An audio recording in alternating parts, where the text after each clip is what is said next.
chat, somebody says the only thing that scares them is the picture behind my head of, I don't know if it's me or the Mac Island floaty that still exists here. When do we get rid of the Mac Island floaty if Mac is going to be here for another season? Do we keep that there all year? Can we just all, I don't know how it works, but change.org, can we just put a petition together? No more Mac. Well, what are they going to do with him, Curtis? I mean, nobody wants him. Who cares? Throw him out. Are you surprised when it comes to the Mark Daniels report from Mass Live that he has a clean slate, Mac Jones, when it comes to Gerard Mayo? I'm hopeful that Gerard Mayo's just being diplomatic the way he is about Belichick's kids, because everything that was wrong last year is represented in a return of Mac Jones. And what it would signify to me is that the Krafts now have to pay the full salary of Bill Belichick because he didn't get a job, and they're going cheap at the most expensive position by hoping to maximize 1 year out of Mac Jones. Is it possible that they are looking at it like, here's a quarterback who had one of the better rookie seasons ever by a quarterback in the NFL, became discombobulated by Matt Patricia and Joe Judge and that whole thing, earned the disfavor of Bill Belichick and is somebody that can be salvaged? No. Maybe salvaged. They might be looking at that. But no, they wouldn't. They're maybe not. Salvaged on the field, but you have to remember that there's been issues in the locker room that have come out over and over again. And if he's talking to people that work for the Jets, complaining, and then talking to people in his own locker room saying that nobody talks to him anymore, if you're Gerard Mayo, you need to take that into account. Is he going to be a distraction to the team that you have? But Curtis brought it up earlier and said that article reveals the absolute dysfunction that was going on there last season, and he's right. I mean, he didn't even know that he was going to be the third quarterback until essentially the game started. Mac Jones. And if you're wondering why Bill didn't get hired, that might be part of the reason. You just shut out your quarterback the final part of the season. You don't even talk to him out of spite. I mean, I'm sorry. That is an absolute disgraceful thing by Bill Belichick. He should have benched Mac. He was right to bench Mac. He should have benched him sooner. Robert Kraft was wrong to meddle and prevent him from trading him. All true.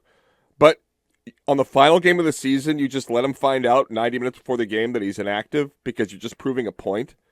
I mean, who wins in that? I look at the Patriots that they have moved on. If they really felt like they could, salvage Mac Jones, there'd be more confidence in that. Mac Jones is going to come if he's still on this roster, he's going to come into the offseason as probably the third quarterback on the depth chart. I don't even think he's ahead of Zappe. So clearly, if you're not ahead of Zappe, you know they're going in a different direction anyways, whether they draft a guy or bring a guy in free agency. You're going to be the third guy on the roster, so you're fighting for a third spot. Why would they keep a guy around when they could get a rookie to do it for way less than what it's going to cost them for Mac? They'll try to trade him. Bill, at one point, if that article is correct, or what is in it is correct, Bill stopped talking to Mac Jones at all. Yeah. At week 12. Yep. Wouldn't even speak to him. We also think that Mac could have been the leak for a lot of things that were coming out of that locker room. So wouldn't you stop speaking to him too? I would. Yeah. I would not want to be bothered with a snake. You don't tell him secrets. You can communicate with him. I don't. Listen, and I told you this before, way back when you cross somebody and that person, especially Bill, doesn't trust you and feels like you are now going behind his back, you are a snake. Bill isn't going to say much to you. He's going to bury you, and I'm surprised he didn't cut him, or we know that maybe you try to trade him. I could see why I would not want him. Courtney's right. If I was the coach, I wouldn't trust the guy who's going behind my back to talk to whoever we thought he talked to initially to complain about Matt Patricia. So he wouldn't talk to him, but he started him? He did that despite he started him and said of Kraft. He started him and said, you know what, Billy O, communicate anything I need to communicate. I'll tell Billy O. And Billy O. Is that what's in the best interest of the football team? Yeah, but Curtis, But when the dude's a snake, Curtis, that's the way you operate. Wiggy, believe me, we've had snakes here. I hope they all rot in hell. I agree, and I would fire them.